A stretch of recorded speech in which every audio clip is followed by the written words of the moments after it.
I am somebody. I may be poor, but I am somebody. Red and yellow, brown, black, and white. We're all precious in God's sight.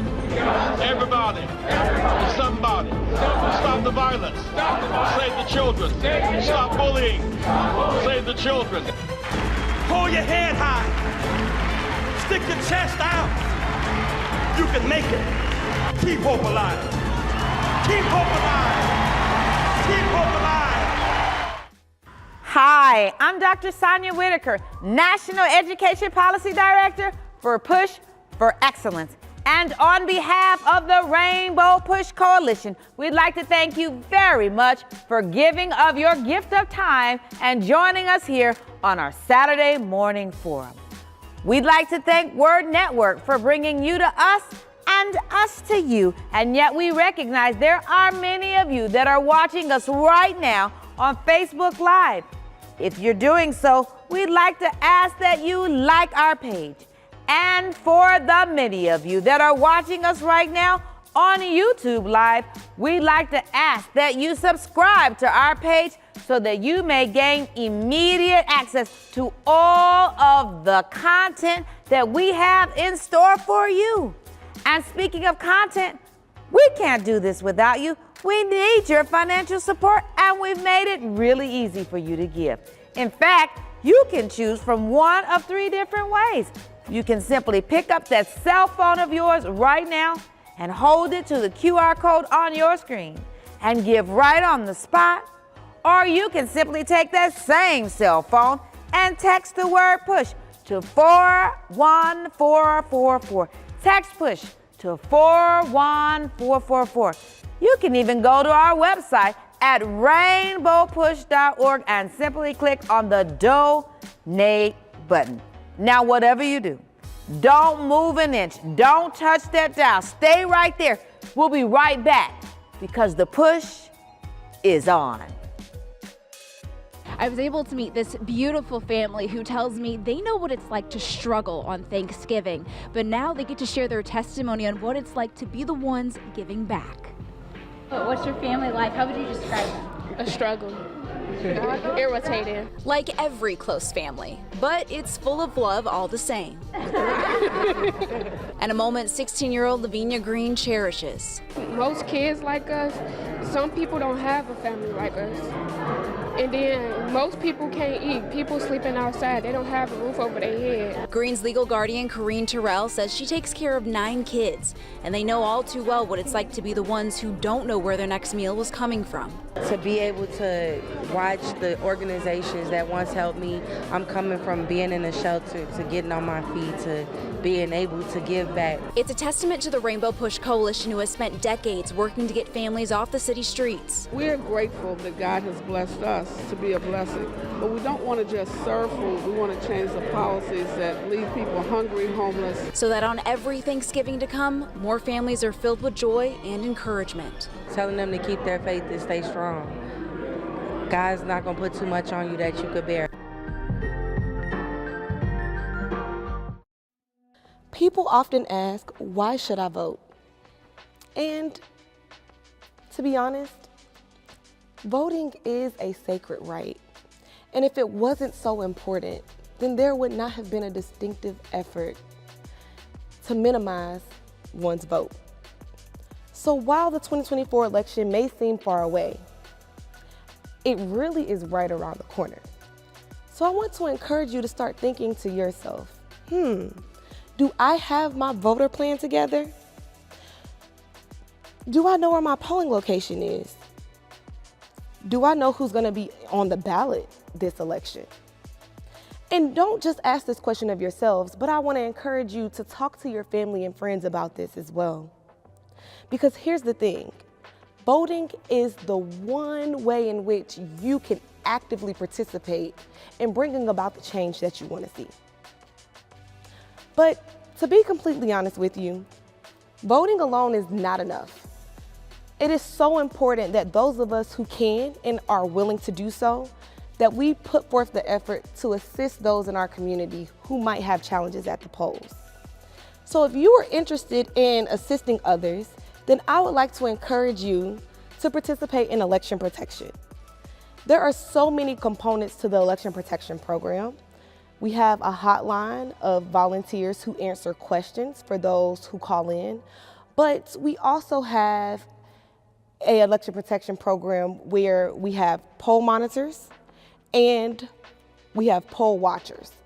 And this is where you can actively participate in your community and be at the polls to assist voters and to monitor what's going on at all times. If this is something that you are interested in, please reach out to us at Common Cause Illinois, where we would love to talk to you more about the program that we have. As I mentioned, it seems like the primaries are far away, but they are just around the corner. So make sure that you're prepared and that you have everything together for you to be able to vote. And the very first step that you need to take to do that is make sure that you're registered. But please be an active participant in this upcoming election, and don't just stop at voting. Try to find some of the various ways that you can get involved, whether it's election protection or other programs that might be out there.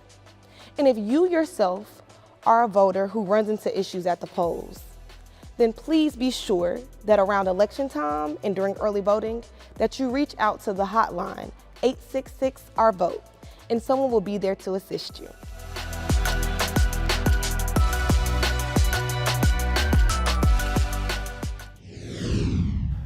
Good morning, Rainbow Push family, especially all of you, my justice warriors and fighters for freedom.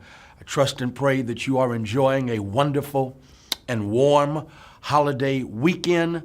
Of course, I say that almost guardedly, yet appreciatively, because we should have a spirit of appreciation that accompanies each day.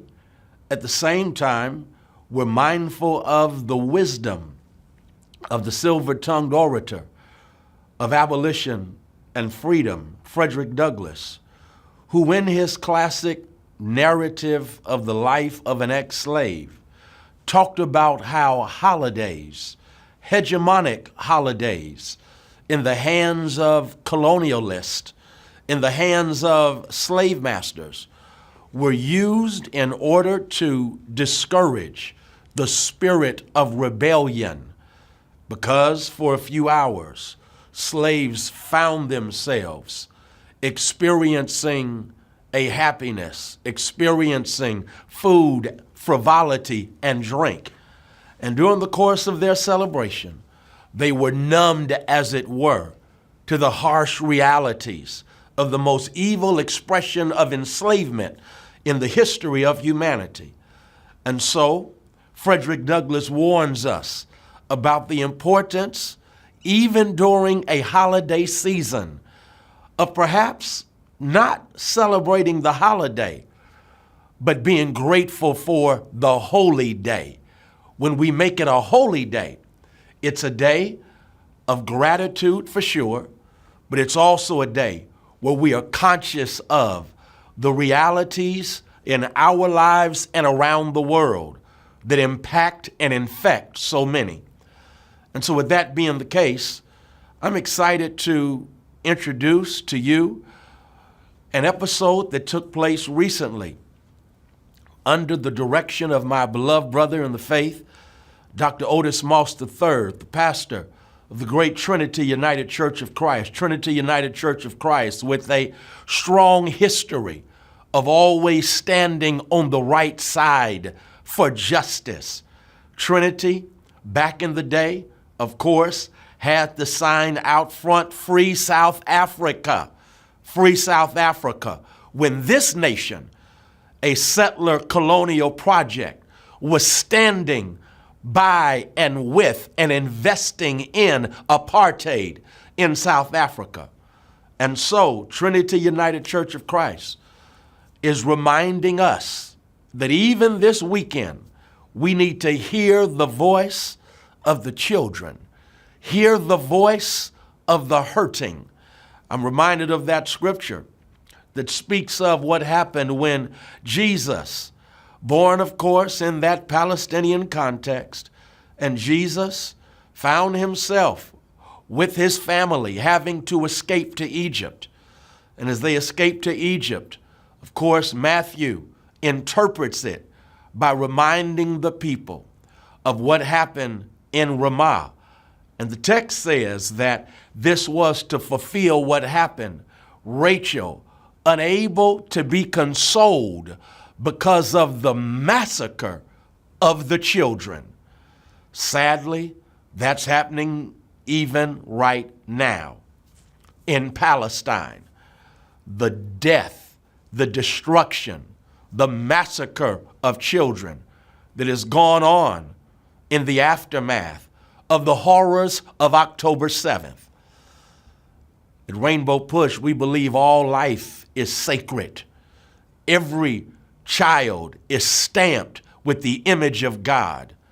And so I'm so grateful that Otis Moss III and Trinity United Church of Christ, they are allowing us to zoom in, as it were, as eyewitnesses to what is happening, even as we are grateful for the humanitarian pause that we hope will be extended, that we hope will be permanent, that we hope will pave the way for a lasting peace that is characterized by justice and the rebuilding of those whose lives have been destroyed. So please join me now. Let's get ready for an amazing experience that I believe will keep us conscious of what's going on in the world around us and grateful to God for being so good, even in the midst of a world gone bad. God bless you. Check this out. Black Jerusalem. And some may be asking the question, why Black Jerusalem? What does that mean? It is Anita Scott Coleman, one of the great poets of the Harlem Renaissance, who stated, "Black people are the tall trees that remain standing in the forest after a fire." And Black Jerusalem is about decolonizing our imagination. For people of African descent, in the 1800s and the 1700s, the term Jerusalem was used consistently within our community. We would sing songs, spirituals that would talk about over in Zion, talking about the Jordan River. And those who were the slave owners, the enslavers, they thought we were just talking about heaven. But in reality, we were talking about two places, now scholarship says. We were talking about going back home to Africa. But within the imagination of our ancestors, they believed that the space known as Jerusalem, the space that we call Israel, Palestine, was a space where black people could function and be free. It was my predecessor at the Tabernacle Baptist Church in Augusta, Georgia. He was given at the turn of the century, hear this now, at the turn of the century, a black church in Augusta, Georgia, gave their pastor an 8-month sabbatical. At the turn of the century.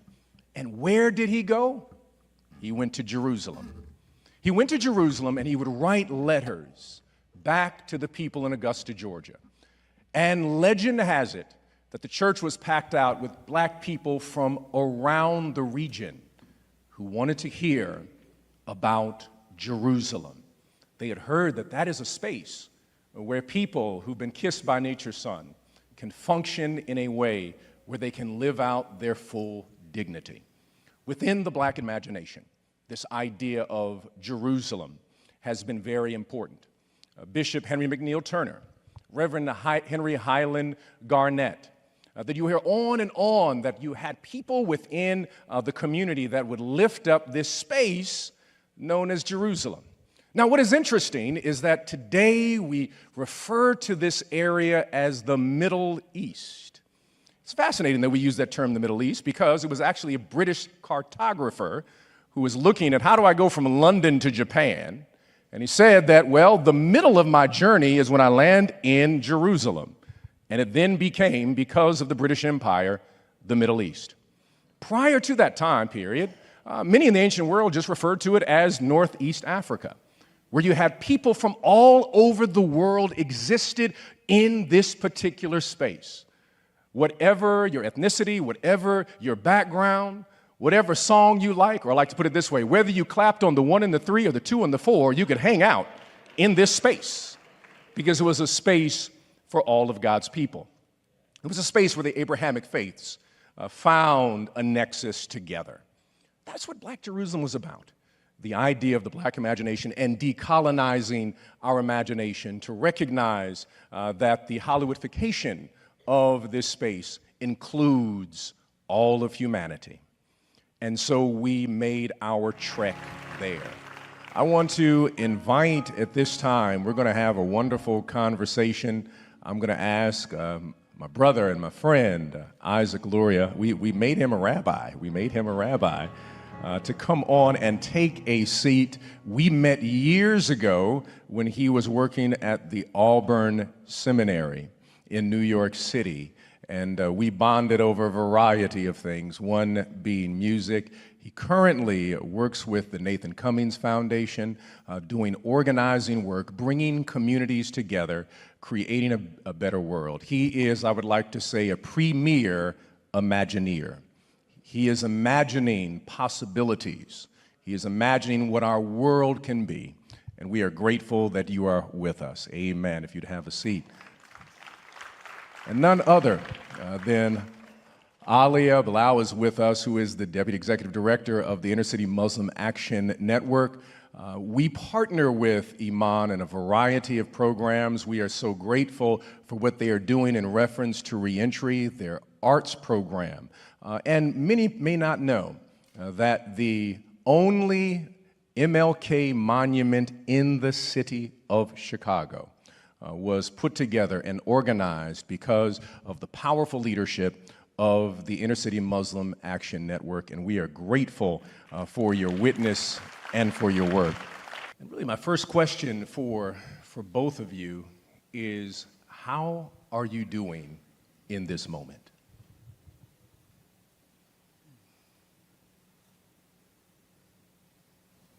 Hey, everybody. I want to start by saying how grateful I am to be here with you. Pastor Moss, thank you for the music and the church that I did not know I needed. I knew I needed this tonight. I am hurting.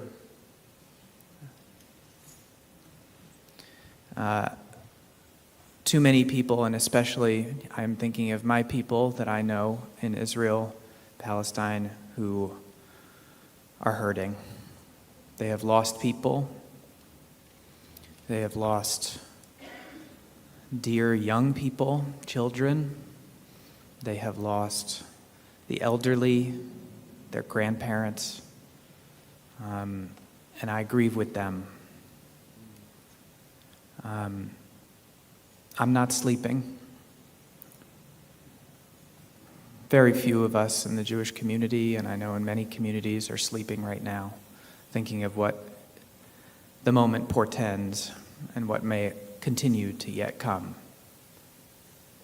But I do have hope in the hugs I received walking in here from dear friends and from those of us who know that this cannot be our future.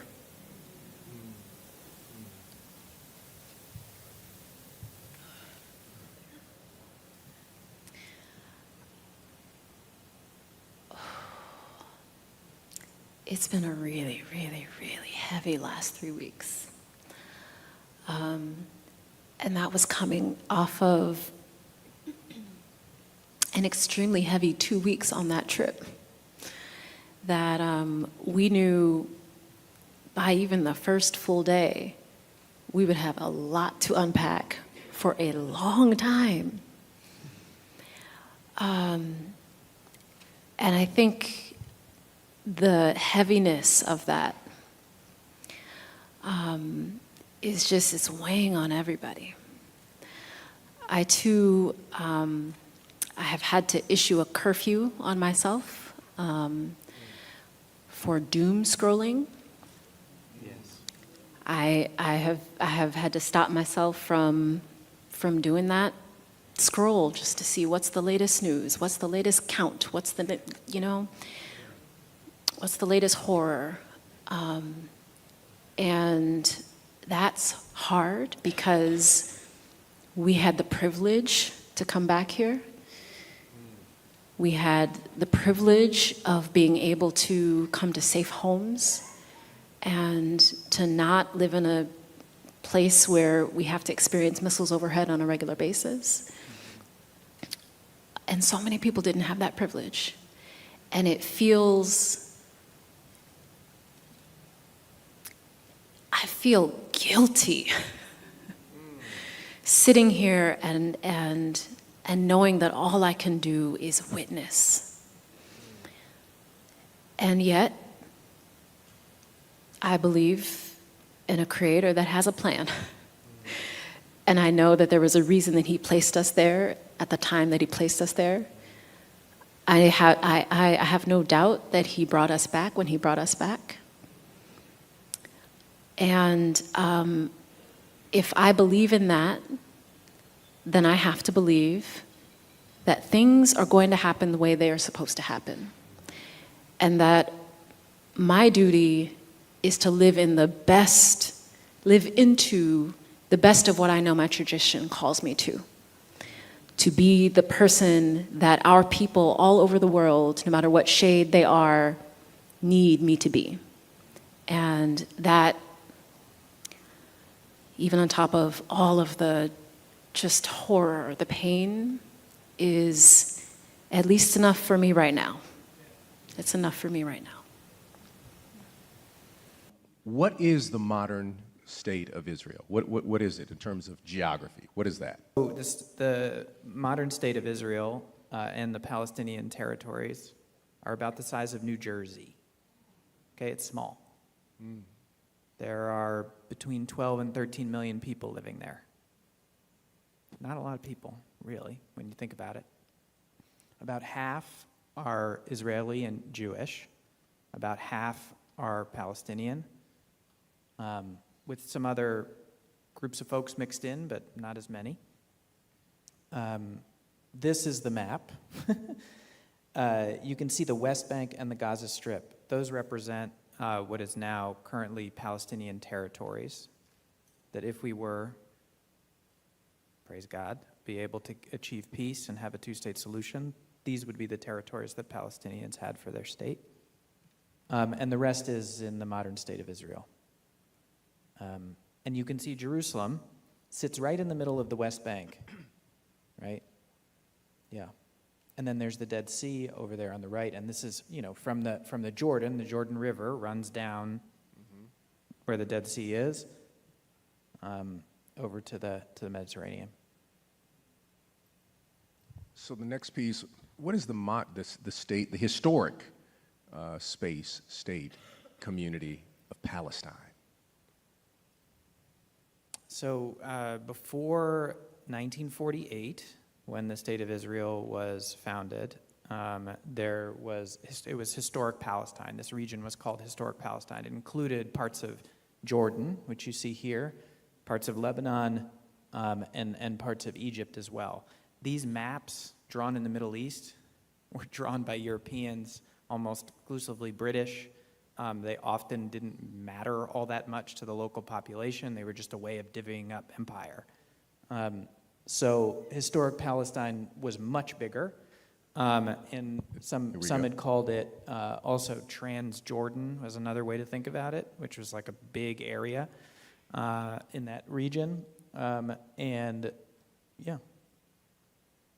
So this would be the British layout, right?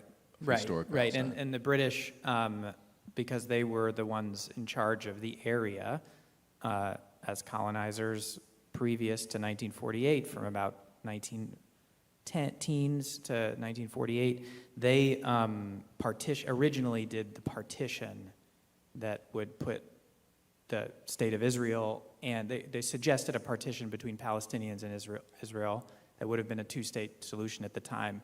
That was not accepted by, this was the partition plan, the UN plan that the British suggested. And this was rejected by a coalition of Arab countries and local Palestinians, and partially accepted by Israel. I think the historical record's unclear on this. And then a war broke out. And that's what Israelis call the War of Independence in 1948, what the Palestinians called the Nakba in 1948, or the catastrophe, in which the State of Israel was founded, and many Palestinians were left their homes, were forced out of their homes as a part of that founding.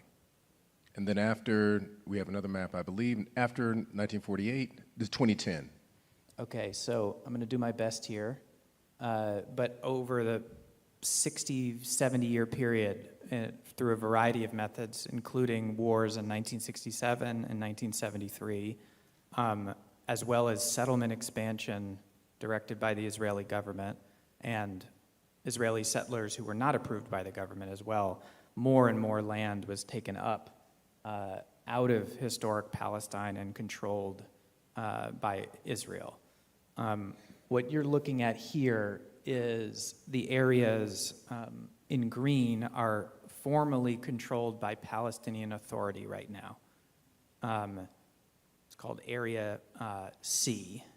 So this area, there's Area A, B, and C. They were negotiated in the Oslo Accords. Area C is run by the Palestinian Authority and also Hamas. And then the areas in gray, I hope you guys can see that, were areas that that currently have Israeli settlements on them and also have joint control between Palestinians and Israelis, and might end up, if there were to be a two-state solution, to be Palestinian territories if the settlements were also evacuated. It's super simple, obviously. Just for clarification, when you say Palestinian Authority and you said Hamas, many people who listen, they don't know what that is. Okay. So in 2005, the Bush administration at the time encouraged an election, as they were doing across the Middle East. When that election led to Hamas winning, both in the West Bank and Gaza, two separate territories. The next thing that happened is that the Bush administration supported a coup by the Palestinian Authority to take back power from Hamas, which was too militant for their liking, and ended up running Hamas off to the Gaza Strip, where they held power till today. And the Palestinian Authority, a more moderate, political party is called Fatah. That party runs the Palestinian Authority in the West Bank, and has pursued peace deals with Israel over a number of years. So let's look at another map. Do you want to add? I thought you were about to. Oh, yeah, we want to go?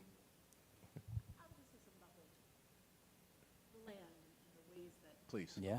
So okay. I think one of the things that's important also to know, and something that we saw really starkly on our trip, is that even in parts of the territories that are Palestinian controlled, that all of that control is actually, control is very tenuous.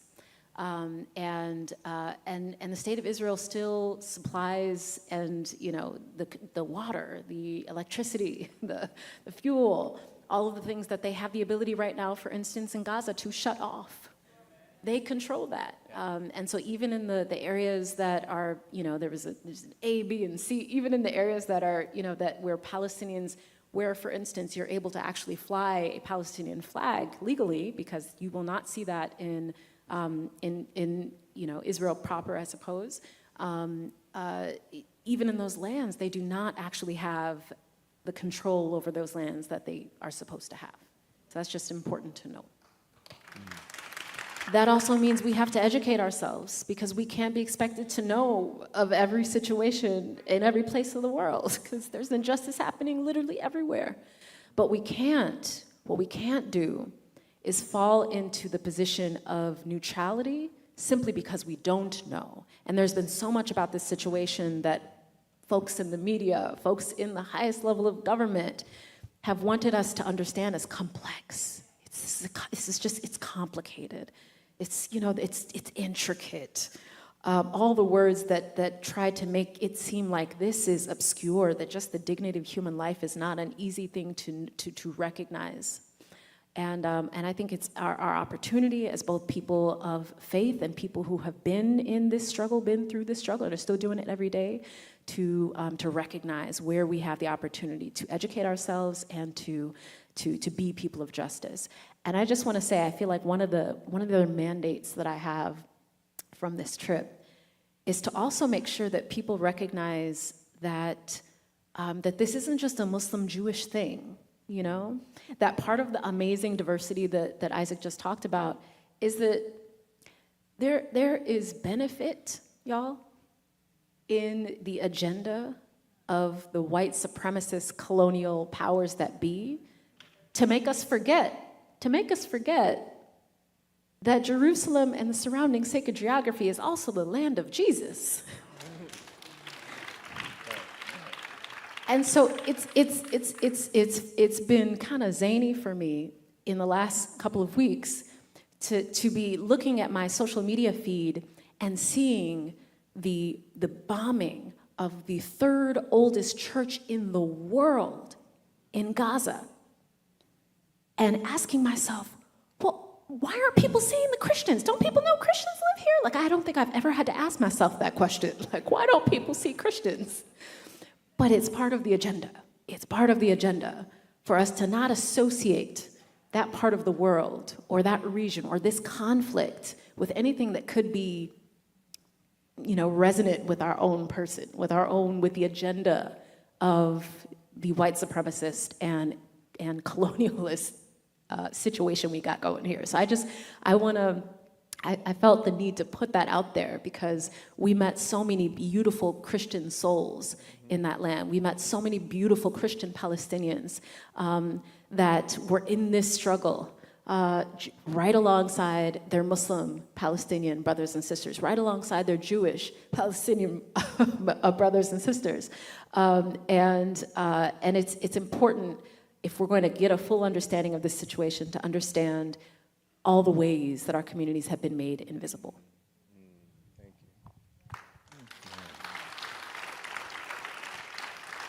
you. Isaac, what do you want people to know and understand as a Jewish man?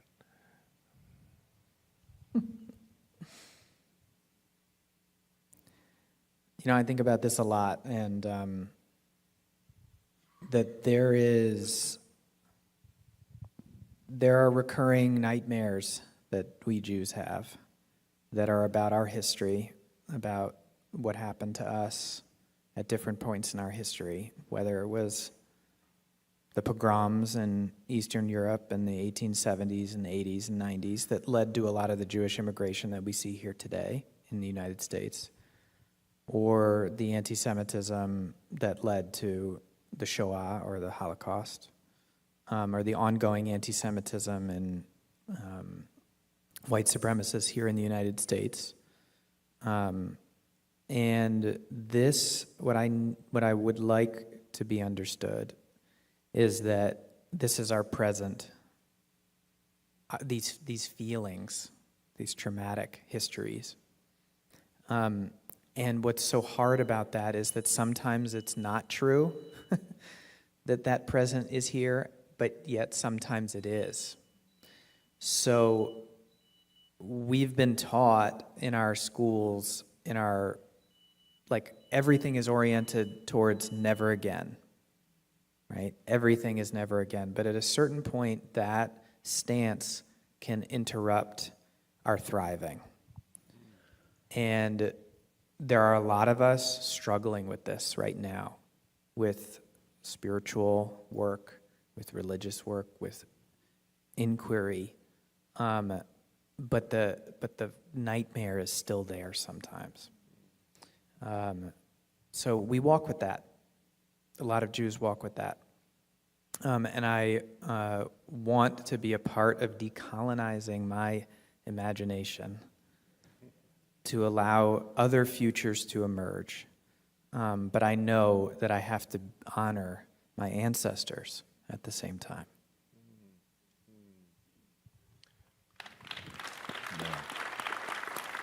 So we want to shift gears again, and I want to give you some vocabulary words. Okay, I'm going to use 2 words, and if you feel comfortable commenting on these words. The first word is security. What comes to mind when you hear the word security?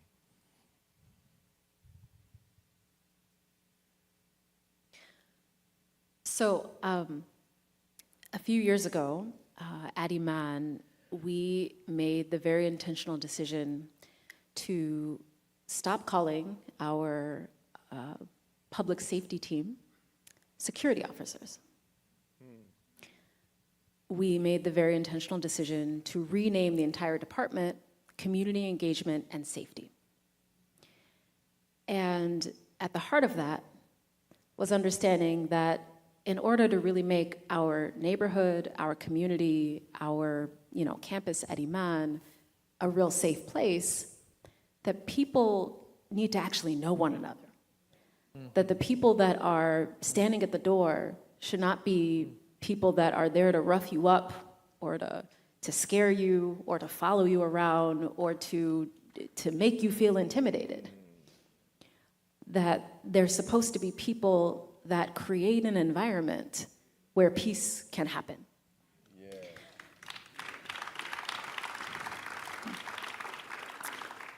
So when I think about the idea of security, I think about the reality that no community, no society, no government, no country is going to be able to create a secure society unless you cultivate an environment that actually inspires peace and inspires people to feel secure. And that means making sure that the people in that society are able to live dignified lives. That's just it. That's just it. I completely co-sign. I don't need to add a lot to that. I feel awesome. Second vocabulary word, occupation.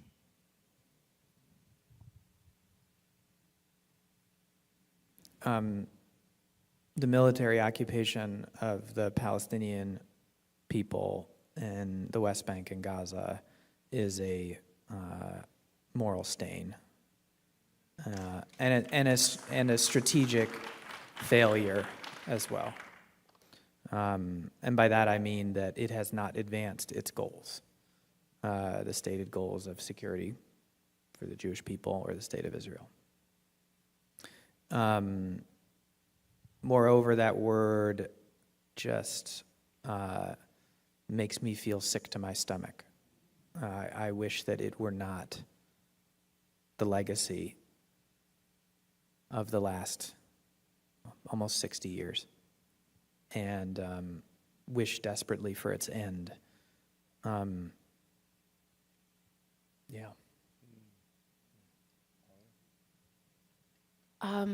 I think sometimes terms get so loaded, and especially when you're used to deploying them, you forget how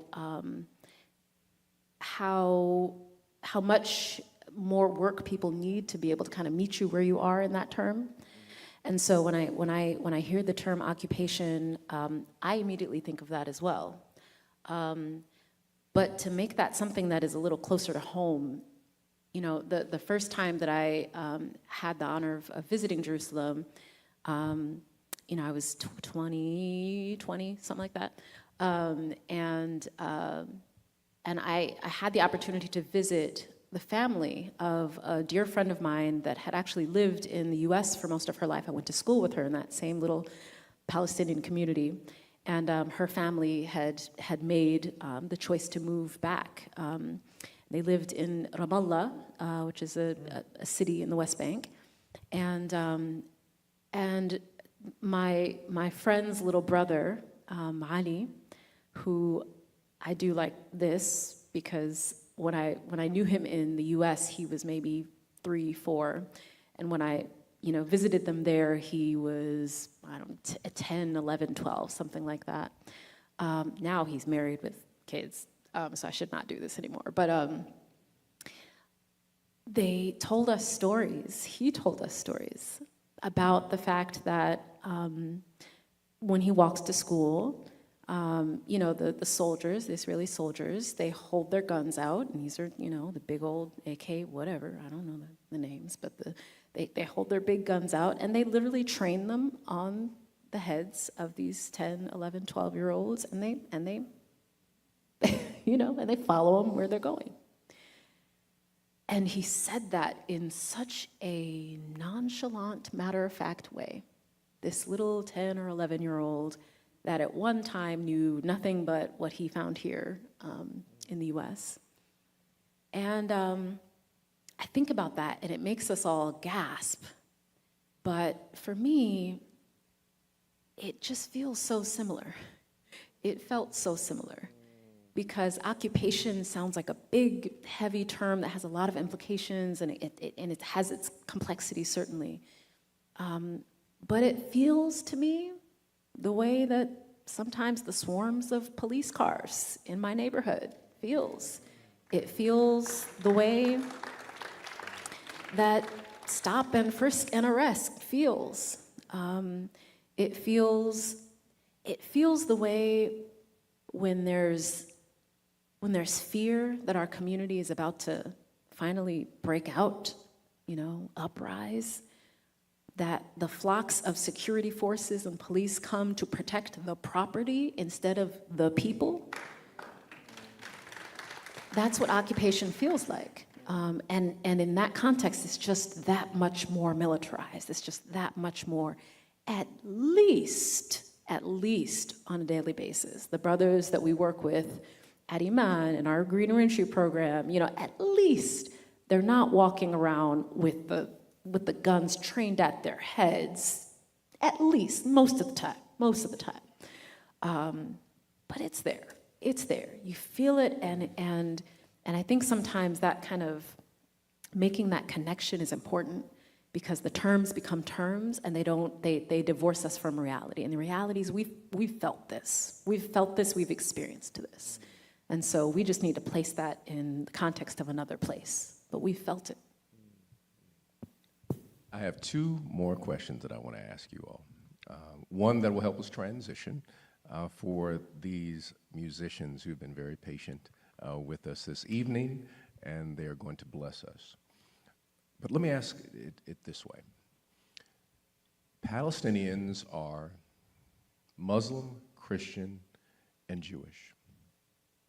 Jewish people are African, Asian, and also European. Who benefits from the tropes and the stereotypes about these communities?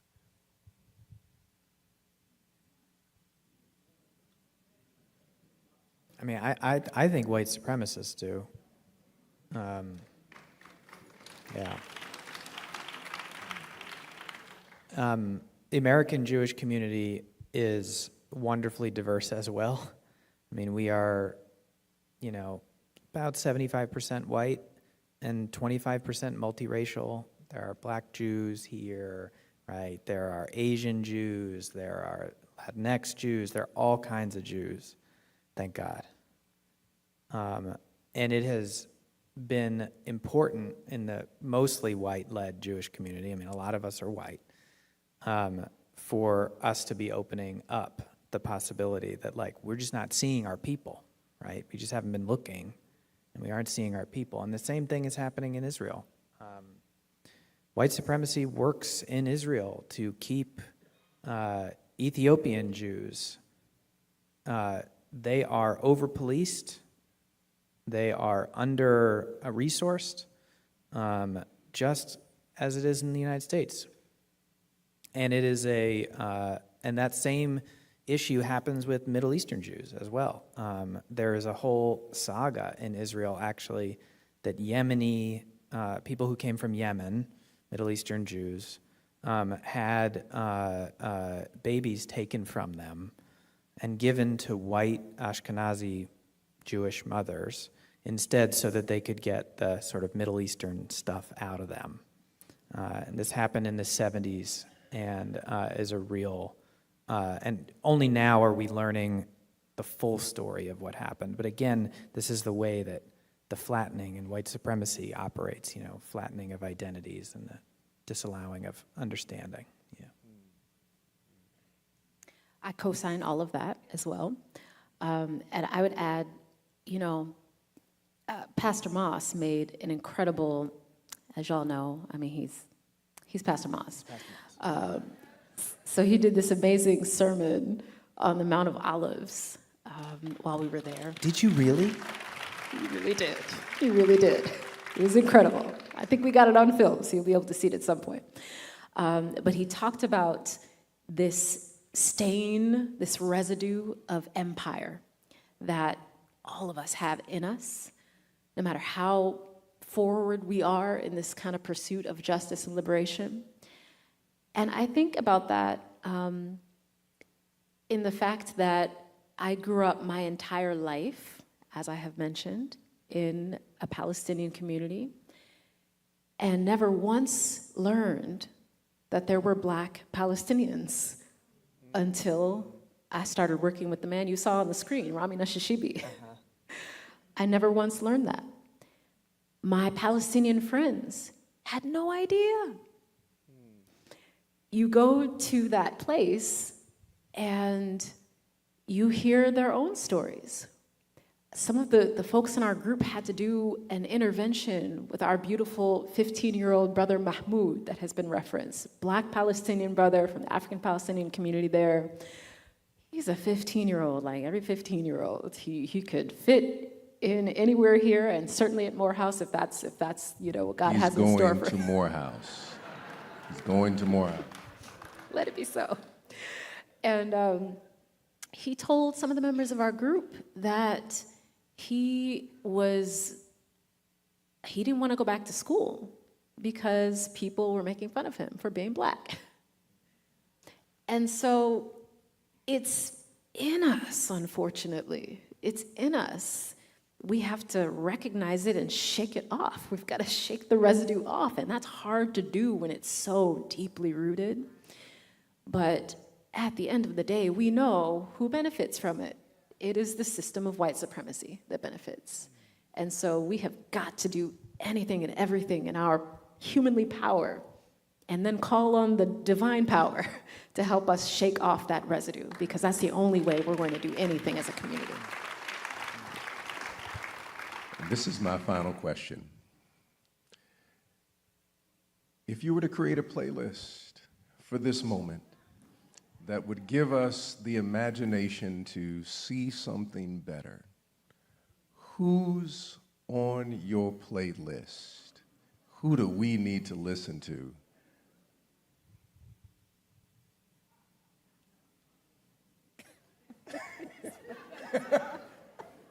So I knew this question was coming. So I'm going to pull up at least one thing. What came up for me earlier when we were talking, Pastor Moss, or Otis, Pastor Moss, was moving on up at Curtis Mayfield. I was just thinking about Curtis Mayfield. And okay, everybody in Chicago. Okay, just because you're in Chicago, you mentioned Curtis. Okay. I did something with that, I guess. There is a absolutely lovely, wonderful, inspiring Israeli pop star named Ofra Haza. And look her up on Spotify or iTunes, you'll find it. She was a long-term peace activist as well in the 70s, 80s, and 90s, and Ofra Haza. And just pull up a few tracks and try not to dance. If you want to also have some fun, try out Israeli pop. Just look that up too on Spotify or whatever. What you'll notice is that it's almost like the Israeli music scene is almost entirely led by Middle Eastern Jews, like Mizrahi Jews, and the particular kind of like Arabic, Arab world music and keys and beats, and it's awesome. So have fun with that.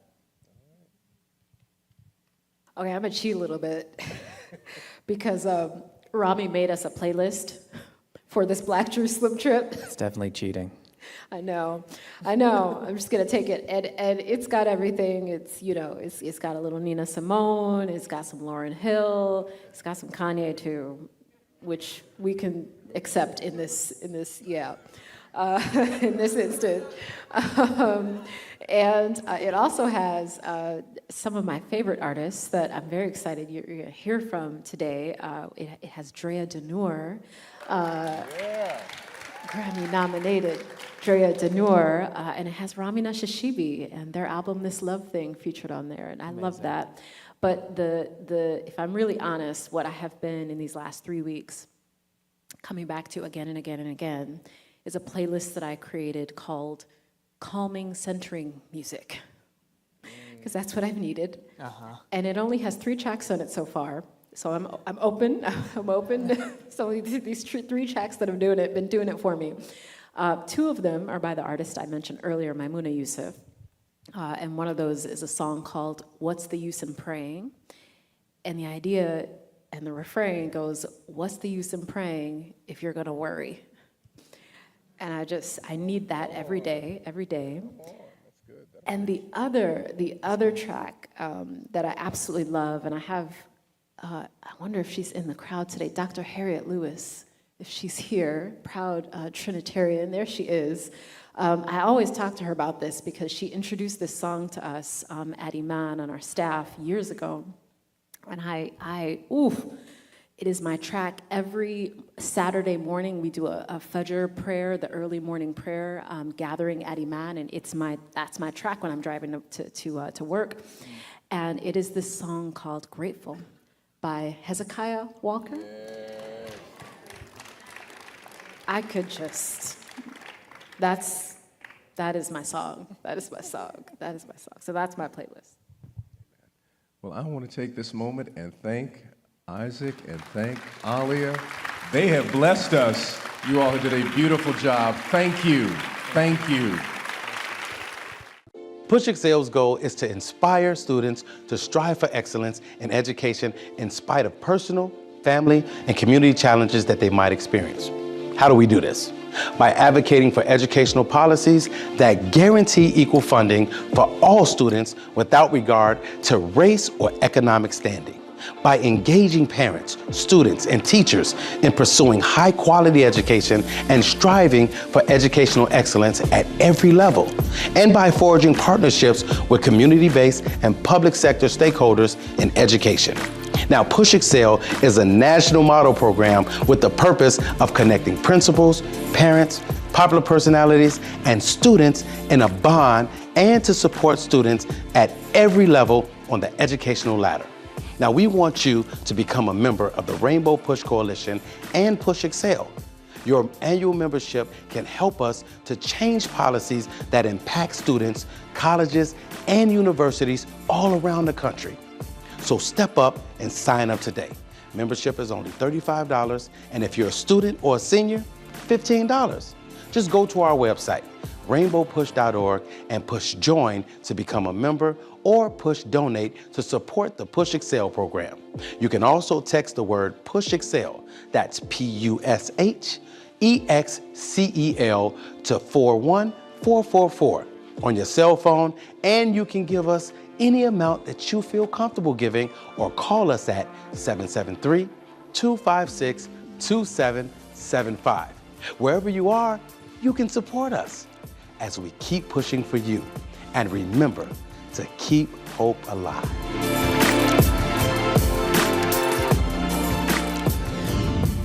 Rainbow Push family, justice warriors, fighters for freedom. Y'all know freedom ain't free. And of course, Rainbow Push has been on the front lines in excess of 50 years, doing the work, making a difference. We stand on the shoulders of our beloved founder, our president and CEO emeritus, the Reverend Jesse Lewis Jackson Sr., and the work continues. And because the work continues, I hope this Giving Tuesday, you have an opportunity to not only thank Reverend Jackson and Rainbow Push for the work that has been done, but as we move forward, knowing there is an all-out war on democracy, at the hands of Christo-fascists, knowing that every single day it appears that white supremacy wakes up determined to make life miserable. Every single day, we've got to fight for the vote. Just this past week, a ruling came down that will be appealed to this Supreme Court that all but emptied, gutted the Voting Rights Act of 1965. I'm simply saying, if we ever needed the Lord and Rainbow Push, we sure do need it now. But we can't do it without you. And so please go to our website, rainbowpush.org. That's rainbowpush.org, and help us continue to fight for freedom. Help us to continue to fight for this democracy. Help us to continue to fight for the right to vote. Help us to continue to fight for the right to an equitable education, to fight for economic justice for everybody. Please help us. There it is. Go to rainbowpush.org. And as you go to rainbowpush.org, join us, but also, won't you give a generous gift to this work, this vital work that is necessary for your freedom, my freedom, and I dare say, liberty and justice for all. God bless you.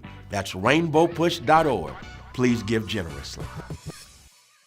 We are sanctuary.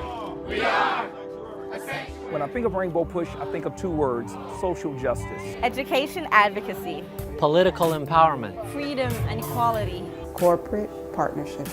Stop the violence. Save the children. Don't get in. Shut it down. If we don't get in, shut it down. Political change, inclusion, evolution, progress, justice. Jesse Jackson. Keep hope. Keep hope alive. Keep hope. Keep hope alive.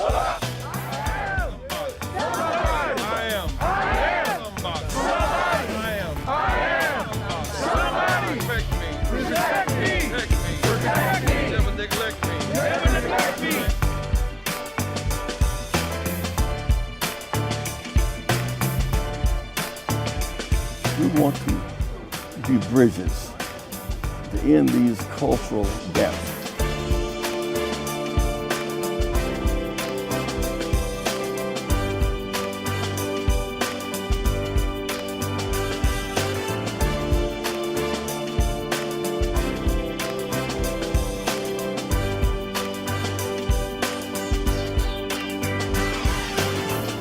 We're going forward. By hope. Not backwards. By fear.